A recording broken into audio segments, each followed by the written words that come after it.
No, no, no! He killed me. Who killed you? Let go, please, let go. Please, you have to help me. Don't let him get away with this.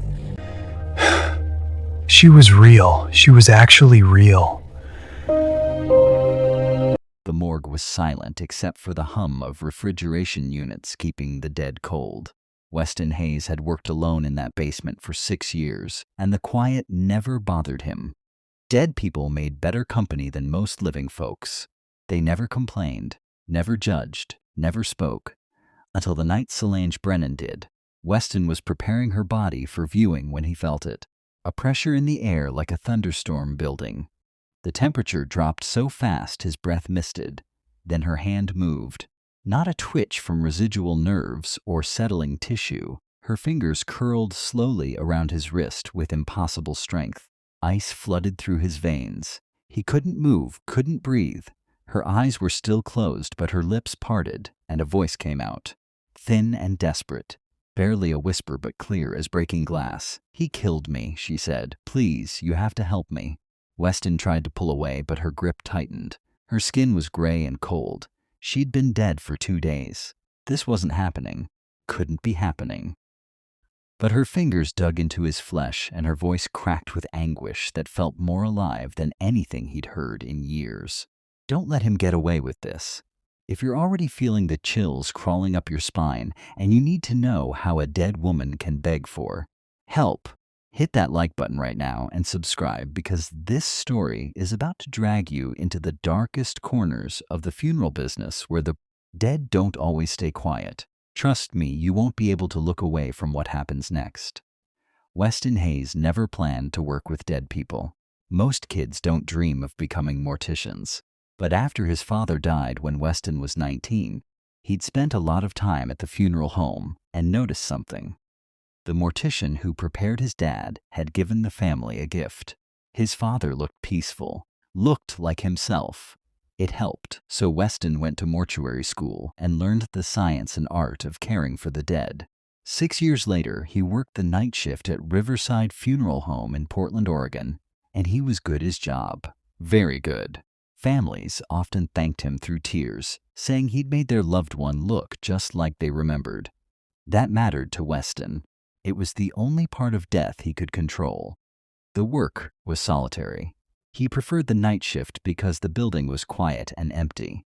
No grieving families, no chattering coworkers, just Weston and the deceased and the hum of refrigeration units. He'd built a routine over the years. Arrive at 9 in the evening. Check the intake log, retrieve the body, begin the preparation process with care and precision, embalming, cosmetics, dressing, positioning, every step performed with respect. He talked to them sometimes, the dead people, nothing weird, just casual observations about the weather or the news. It made the hours pass. It made the work feel less lonely.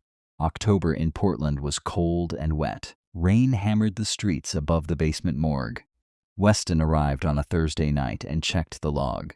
1 intake. Solange Brennan, age 32, cause of death, accidental overdose. Time of death, approximately 48 hours prior. The body had been released from the medical examiner, and the family had requested a viewing for Saturday. Weston noted the details and headed to the refrigeration unit. He'd handled overdose cases before. They were always sad, always a waste. Usually young people who made one bad choice or didn't know what they were taking. Fentanyl was everywhere now. It didn't take much. He wheeled the gurney to the preparation room and unzipped the body bag. Solange Brennan had been beautiful, dark skin, long braids pulled back from her face, high cheekbones. Even in death, even with the grayish pallor and the stillness, you could see she'd been vibrant. Weston felt the familiar pang of sorrow. 32 was too young. He checked her paperwork again. No significant medical history. No known drug use. Toxicology showed a massive amount of fentanyl in her system. The ME had ruled it accidental. Case closed. Weston began his work. He'd learned early in his career not to think too much about the lives these people had lived. It made the job harder. But sometimes he couldn't help it. Sometimes he wondered, what had Solange been doing the night she died? Who found her? Did she have kids? A partner? Dreams she'd never get to chase? He pushed the thoughts away and focused on the technical tasks, embalming first. He worked methodically, his hands steady. That's when the air changed. It was subtle at first, a heaviness, a pressure building like the moments before a storm breaks. Weston paused and looked around. The lights flickered. Once, twice. He frowned. The wiring in this old building was garbage, but it usually didn't act up. The temperature dropped, fast. He could see his breath misting in front of his face. The refrigeration units were behind a closed door. This didn't make sense. Then he felt eyes on him. Weston turned slowly. Solange's body was exactly where he'd left her, eyes closed, still, but the feeling didn't go away. He was being watched. His skin crawled. He'd worked around the dead for 6 years and never felt anything like this.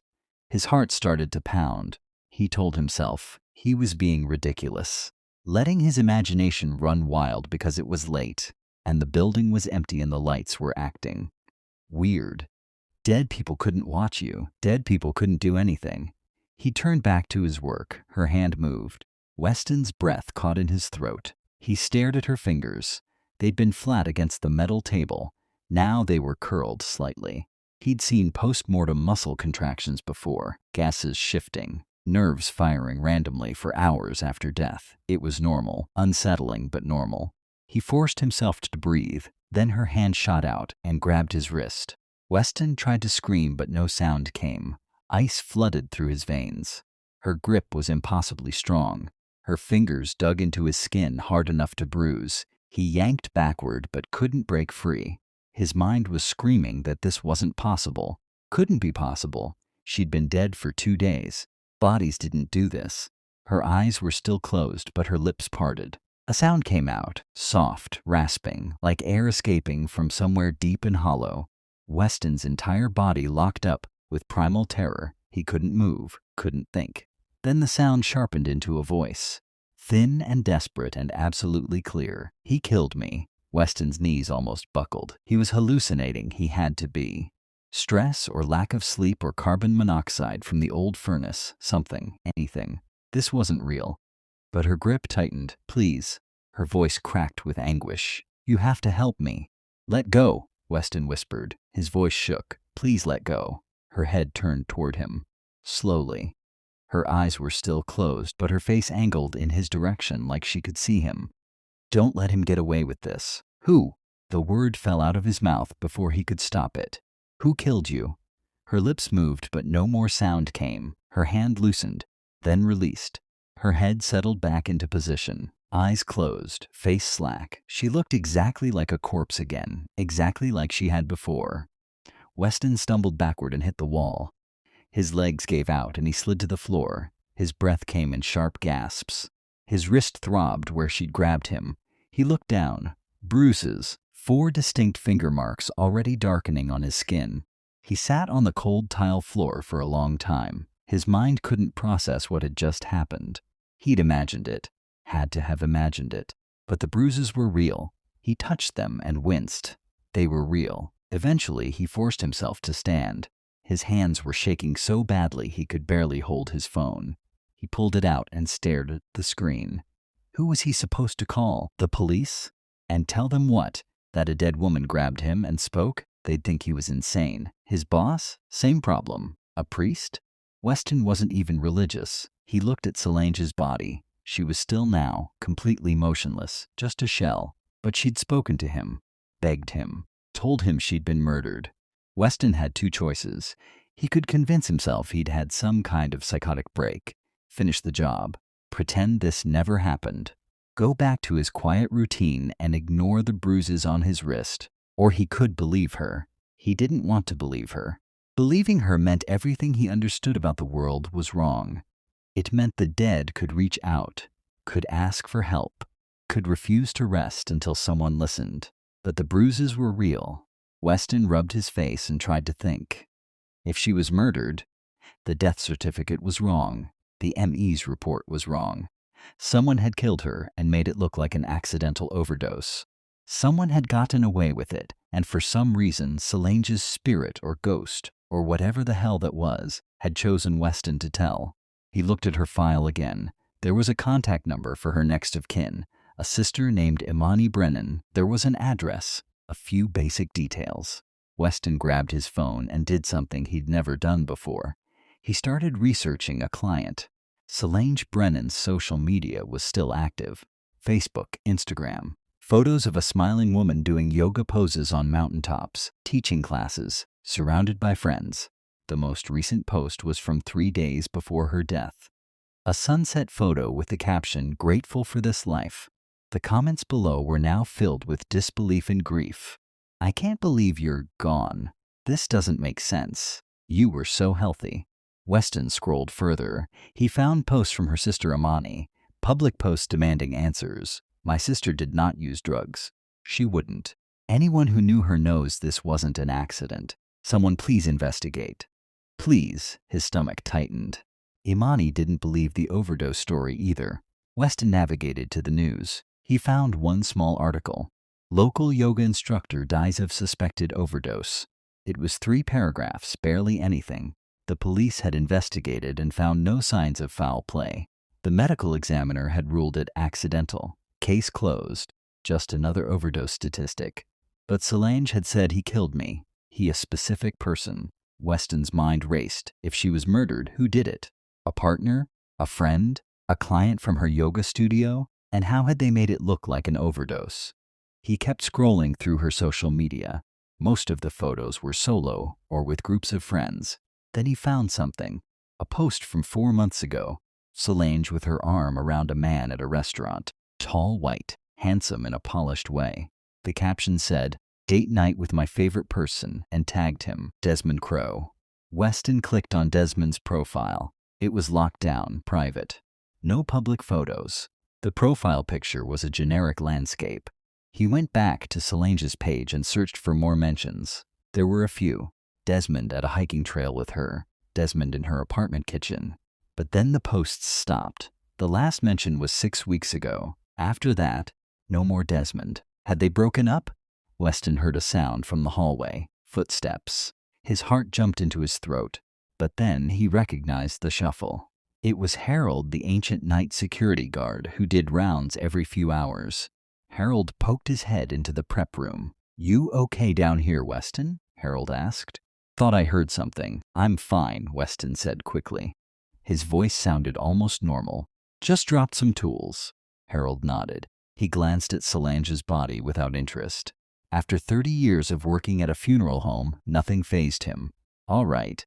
Holler if you need anything." He shuffled away. Weston waited until the footsteps faded. Then he looked back at Solange. She was still silent, but he could feel something, a presence, a desperation hanging in the air.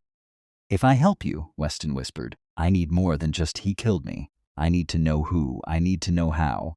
Nothing. No response. No movement. Just the hum of the refrigeration units and the distant sound of rain. Weston exhaled slowly. He was talking to a corpse and expecting answers. He was losing it. He needed to finish the prep work, go home, and get some sleep. Tomorrow he'd probably laugh at how spooked he'd gotten. But he couldn't shake the feeling. He looked at the bruises on his wrist again. Something had happened here, something impossible. And whether he wanted to or not, Weston couldn't ignore it. He made a decision. He'd finish prepping Solange's body because her family deserved that. But tomorrow he'd do something he'd never done before. He'd make a call to the next of kin. Not about funeral arrangements, about the truth. Weston worked through the night with shaking hands. He completed the embalming. Applied cosmetics carefully to bring color back to Solange's face. Dressed her in the clothes her family had provided. A beautiful purple dress, gold jewelry. She looked peaceful when he finished, like she was sleeping. But Weston knew better now. He knew she wasn't at peace. As he wheeled her back to the refrigeration unit, he paused. "I'll try," he said quietly. "I don't know what I can do, but I'll try." The lights flickered once, then everything went still. Weston went home as the sun rose over Portland. He didn't sleep.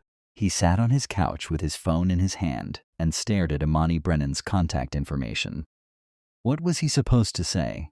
"Your sister's ghost grabbed me and told me she was murdered"? He'd sound insane. But Imani was already asking questions, already demanding an investigation. Maybe she'd listen. At 9 in the morning, Weston called. The phone rang 3 times. Then a woman's voice answered, tired, hoarse from crying. Hello? Hi, Weston said. Is this Imani Brennan? Yes. Who's this? My name is Weston Hayes. I'm a mortician at Riverside Funeral Home. I'm preparing your sister's body for the viewing. Silence. Then a shaky breath. Okay. I know this is a terrible time, Weston continued, and I'm so sorry for your loss. But I need to ask you something. Do you really believe your sister's death was an accident? The silence stretched longer this time. When Imani spoke again, her voice was sharp, suspicious. Why are you asking me that? Because, Weston said slowly, I don't think it was. If you think you know where this is headed, but your heart is already pounding, and you're not sure how a mortician is supposed to prove a ghost is, telling the truth, drop a comment that says no way, and smash that subscribe button, because what Weston uncovers next is going to leave you speechless. This is just the beginning. Imani Brennan agreed to meet Weston at a coffee shop in downtown Portland that afternoon. She sounded wary on the phone, but also desperate. Desperate for someone, anyone, to believe her sister hadn't died the way the official report claimed. Weston spent the hours before the meeting trying to figure out what the hell he was doing. He wasn't an investigator. He wasn't law enforcement. He was a mortician who talked to dead people in the quiet hours and went home, alone. But he also couldn't ignore what had happened. Couldn't pretend he hadn't felt Solange's grip, hadn't heard her voice. The coffee shop was busy with the lunch crowd. Weston spotted Imani immediately. She looked like her sister, same dark skin, same striking cheekbones. But where Solange's photos had shown someone radiant and alive, Imani looked hollowed out. Her eyes were red and swollen. She sat alone at a corner table, gripping a paper cup like it was the only thing holding her together. Weston approached carefully. Imani? She looked up, studied him. Weston? He nodded and sat down across from her. For a moment, neither of them spoke. Weston didn't know how to start. How did you tell someone their sister had communicated from beyond the grave? You said you don't think it was an accident, Imani said finally. Her voice was flat, exhausted. Why? Weston hesitated. Then he decided to lead with the facts, not the impossible part. I looked at her file. I saw the toxicology report. Massive fentanyl overdose. But I also saw your posts on social media. You said she never used drugs. She didn't, Imani said fiercely. Solange was the healthiest person I knew. She taught yoga. She barely drank alcohol. She definitely never touched opioids. She was terrified of that stuff. So how do you explain the toxicology report? Imani's hands tightened around the cup. That's the problem. The police say the evidence is clear. The ME says it's an open and shut case. But I knew my sister. Something happened to her. Someone did this. Do you have any idea who? Imani's jaw clenched. Her boyfriend. Ex-boyfriend. Desmond Crowe. The name hit Weston like confirmation. The man from the social media photos. Tell me about him. They dated for about 5 months, Imani said. At first, Solange seemed happy. He was charming, successful, worked in finance or something, made good money. But then things changed. He got possessive. Controlling, started questioning where she was all the time, who she was with. She broke up with him about 6 weeks ago. 6 weeks. Right around the time Desmond stopped appearing in Solange's photos. How did he take the breakup? Weston asked. Badly. Imani's voice dropped. He wouldn't leave her alone. Kept showing up at her apartment, at her yoga studio, texting her constantly. She told me she was scared of him. I told her to get a restraining order, but she said she didn't have enough evidence. He was careful, never threatened her directly, just showed up, just kept pushing. Weston's stomach turned. Did you tell the police this? Of course I did, Imani said bitterly. They said they'd look into it.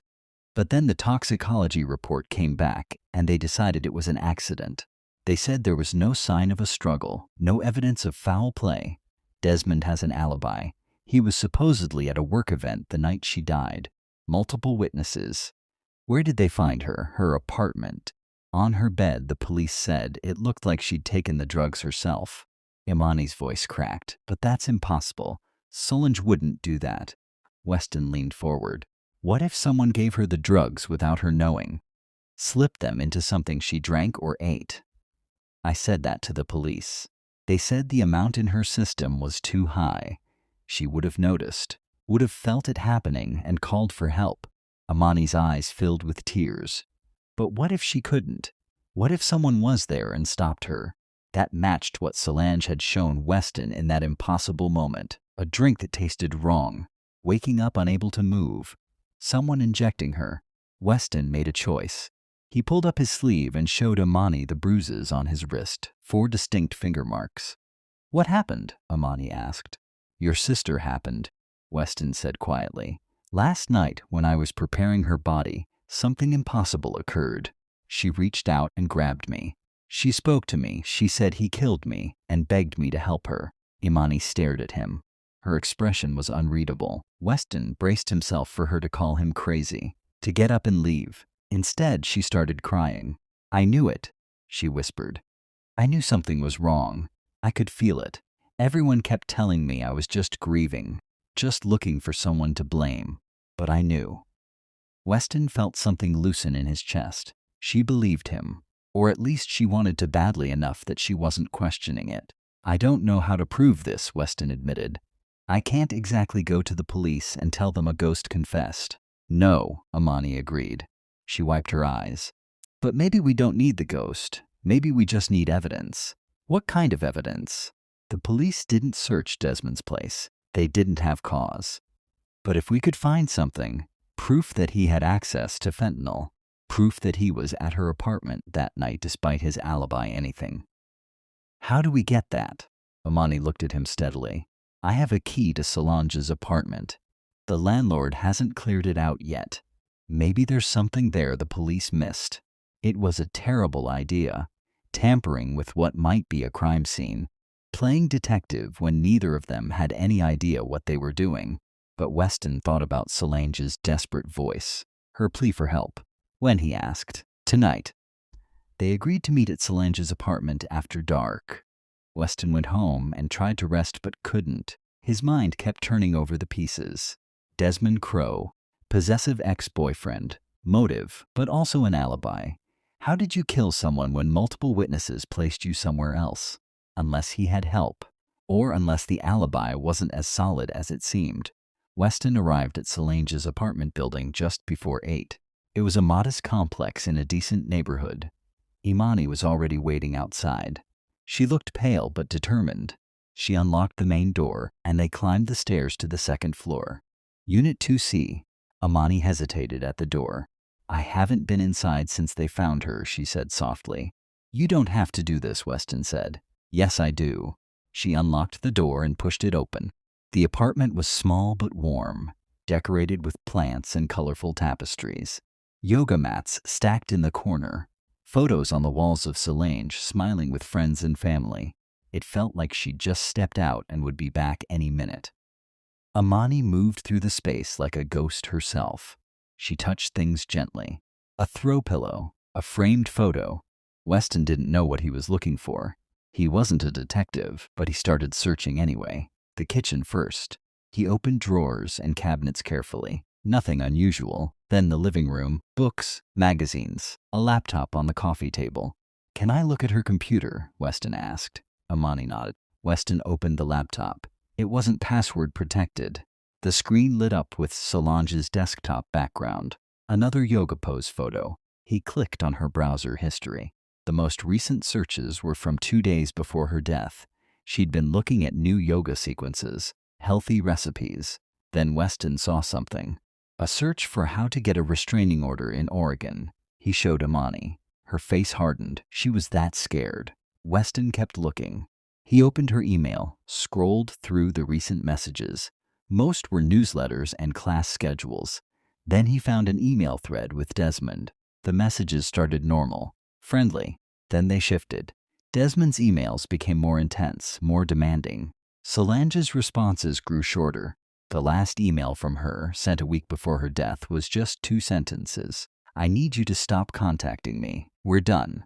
Desmond's response, sent the same day. "You don't get to decide that. We need to talk in person."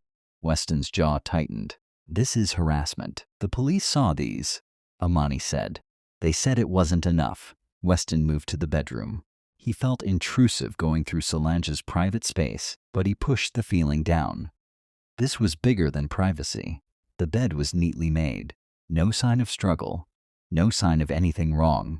But the police report said they found her here, found her unresponsive with the drugs in her system.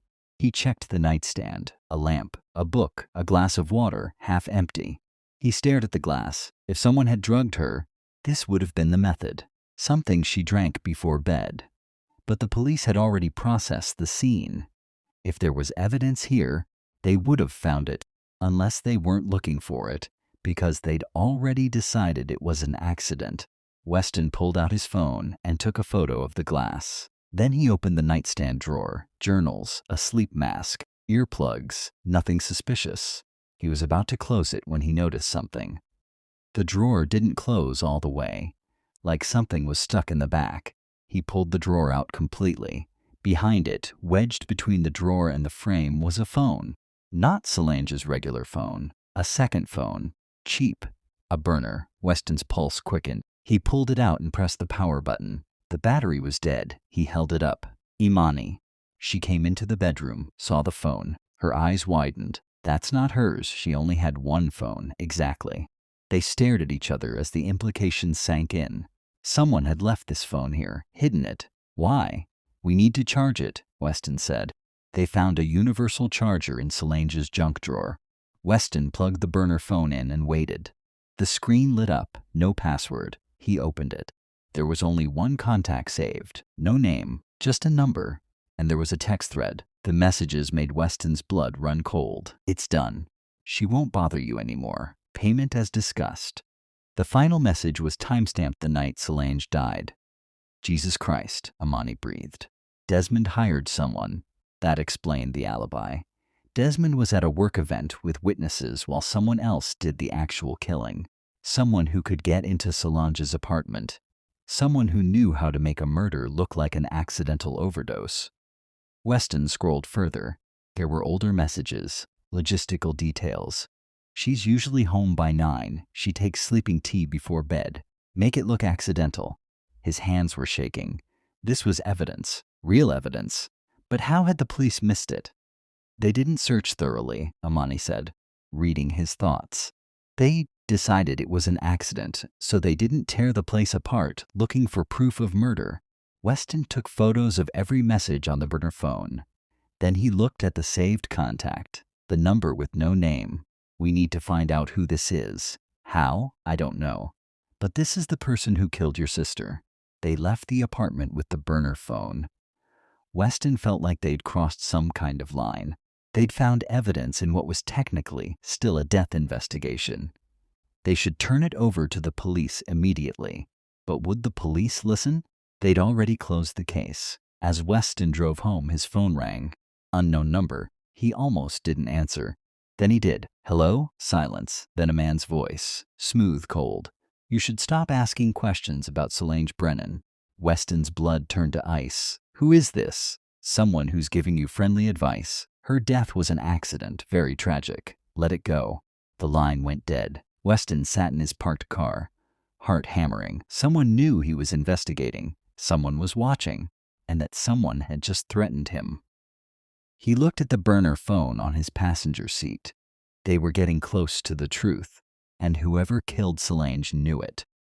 If you can't wait one more second to find out who's on the other end of that burner phone and how Weston is going. To prove Desmond hired a killer without getting himself murdered in the process, smash that like button right now and drop justice in the comments because the truth is about to come out and it's darker than anyone imagined. Don't you dare click away before you hear how this ends. Weston didn't sleep that night. He kept his lights on and his phone close. The threatening call had shaken him badly. Someone was watching. Someone knew he was digging into Solange's death. That meant he was close to something dangerous. Close to someone who'd already killed once, and clearly had no problem doing it again. He thought about backing off, turning the burner phone over to the police anonymously and washing his hands of the whole thing. But every time he considered it, he remembered Solange's voice, her desperate plea. He killed me, please help me. She'd chosen Weston, trusted him. He couldn't abandon her now. The next morning, Weston called Amani. She answered on the first ring. "Did you get a call last night?" she asked immediately. Her voice was tight with fear. "Yeah, someone told me to stop asking questions." "Me too. Different number but same message.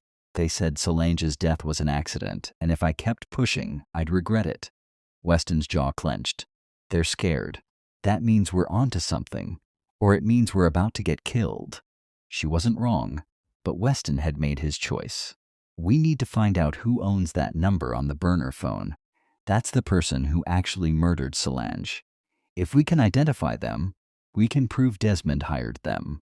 How do we do that without getting the police involved? Weston thought about it. Reverse phone lookup. There are websites. Some of them work. He tried several different sites. Most gave him nothing or wanted money. But one pulled up a name attached to the number. Quincy Voss, male, age 41. Address in Portland. Weston searched the name. Quincy Voss had a criminal record. Assault. Possession. A few years in prison, released 18 months ago. The kind of person who might be willing to commit murder for the right price. "This is him," Weston said. "This is the killer." "So we go to the police now, right?" Amani asked. "We have the burner phone, we have the text messages, we have his name." Weston wanted to say yes. Wanted to hand this off to people with badges and authority. But something stopped him. What if they don't believe us? What if they say the phone could have been planted? That we're just grieving family and a random mortician with a conspiracy theory? Then what do? We get proof they can't ignore. We get Quincy or Desmond to confess. It was insane, it was dangerous. But Weston couldn't shake the feeling that if they didn't push this to the end, Solange would never rest. And Desmond would get away with murder. That night, Weston did something reckless. He drove to the address listed for Quincy Voss. It was a rundown apartment building on the east side of Portland. He sat in his car across the street and watched. He didn't know what he was hoping to see. Didn't have a plan, but he felt pulled there, compelled.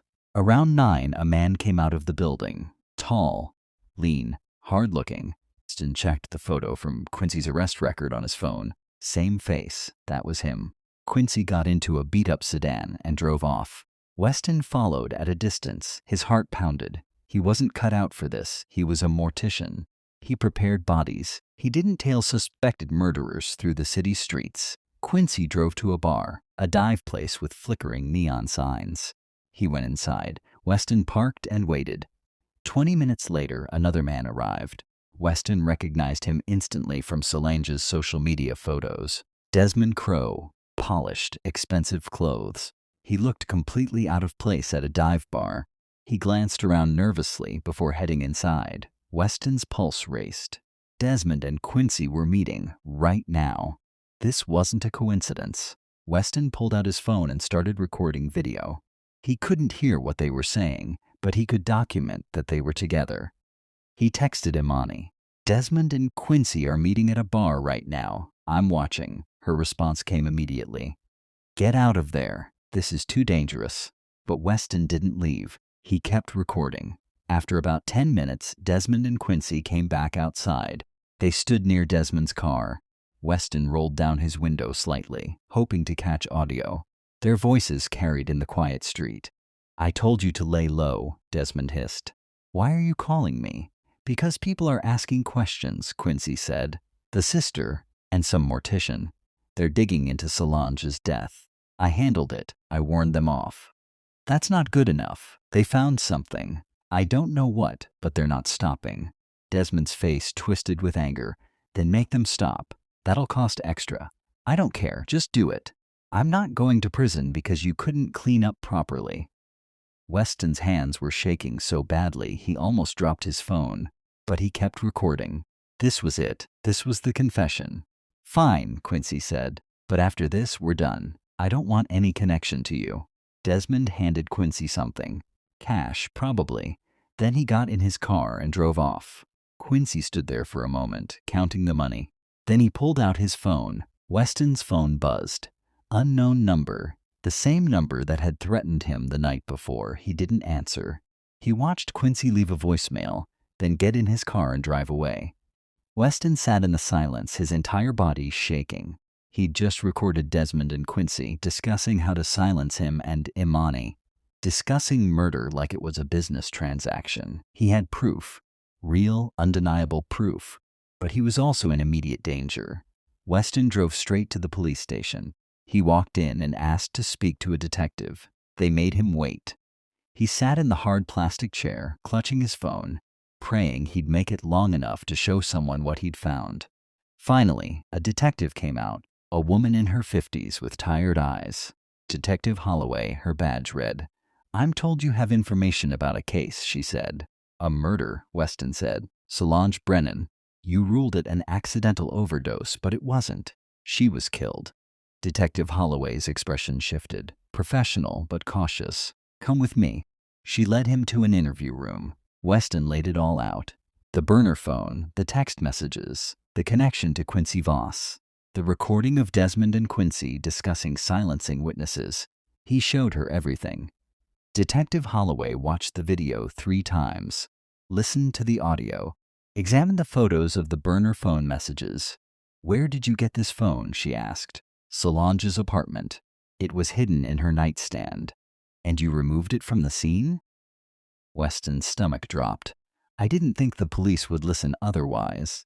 You'd already closed the case."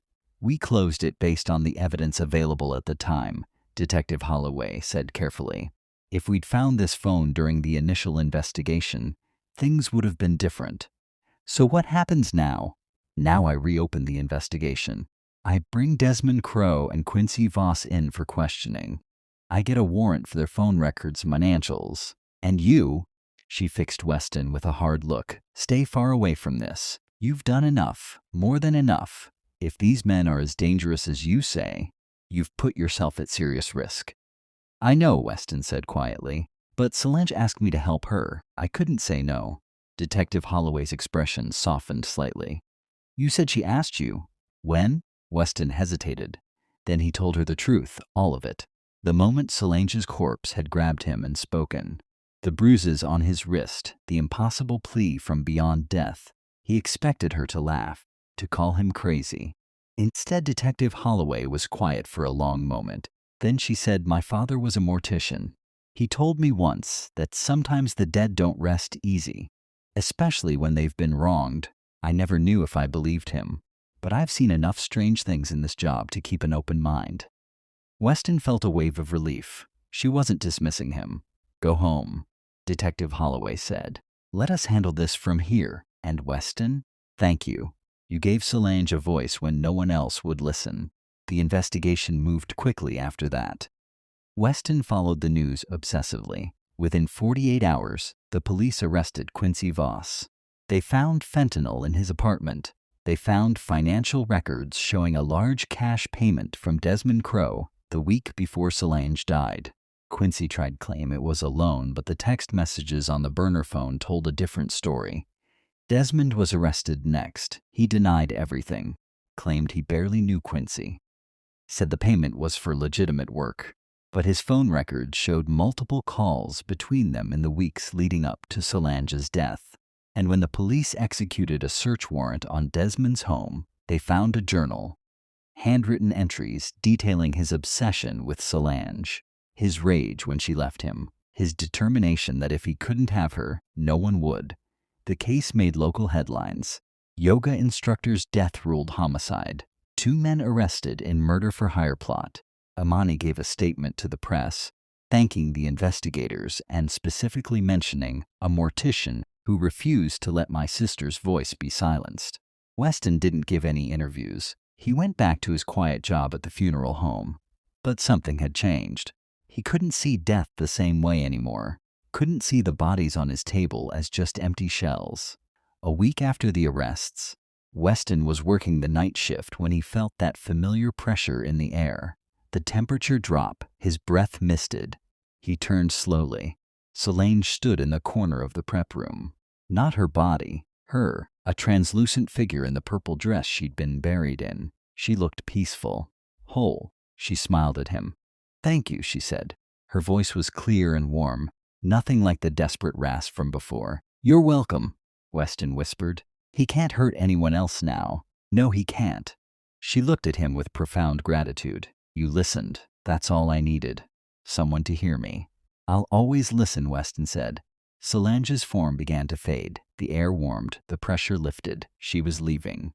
Finally at rest, Weston stood alone in the quiet prep room. His hands were steady. His heart was calm. He'd been chosen for something impossible, and he'd seen it through.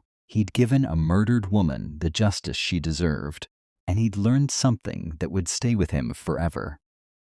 The dead can't speak for themselves. They need someone willing to hear them, someone willing to fight for them when everyone else has moved on, someone willing to risk everything to make sure the truth comes out. Weston had become that person. Months later, both Desmond Crowe and Quincy Voss were convicted. Desmond got life without parole for conspiracy to commit murder. Quincy got the same for the actual killing. Imani attended every day of the trial. When the verdict was read, she wept with relief. She found Weston afterward, hugged him tight. My sister can rest now. Yes, Weston agreed. She can. But Weston's work wasn't done. Because word had spread in ways he didn't fully understand, the dead knew. They knew there was a mortician in Portland who would listen, who would help. Others came to him after Solange. Not often, not constantly, but sometimes, when Weston was alone in the prep room with someone whose death didn't sit right, he'd feel that pressure in the air, that temperature drop, and he'd hear a voice. Each time he listened, each time he investigated, each time he fought for the truth. Because the dead deserve justice just as much as the living. They deserve to be heard, to be believed, to have someone refuse to let their story end with an easy answer that lets the guilty go free. Weston had found his purpose in the most unexpected way. At the boundary between life and death, in the cold basement of a funeral home, with the voice of a murdered woman who refused to be forgotten, he learned that death isn't always the end. Sometimes it's just the beginning of a different kind of fight. A fight for truth, for justice, for the chance to rest in peace, knowing someone cared enough to listen. And Weston would keep listening for as long as the dead needed him, because some voices are too important to ignore, even when they come from beyond the grave. Even when listening means putting yourself in danger, even when the world tells you it's impossible. Weston knew better now. He knew the impossible happened every day in that quiet basement, and he'd never turn away from it again. The lesson was simple but profound. Listen to the silenced, believe the unbelievable. Fight for those who can't fight for themselves, because sometimes you're the only person standing between an injustice and the truth, and that matters more than fear, more than doubt, more than anything. Solange had taught him that, and he'd carry it with him forever. Thank you for staying until the end of this chronicle. You didn't have to, but you did, and that means everything. Every story we tell exists because of listeners like you, who are drawn to the dark, who respect the truth behind the terror, and who believe these stories deserve to be heard. If this chronicle moved you, unsettled you, or made you think, share it. Someone out there needs to hear this story. Until next time, stay curious, stay vigilant, and remember, where darkness is documented, truth survives. This has been the Dark Chronicles. Subscribe and become part of the Chronicle.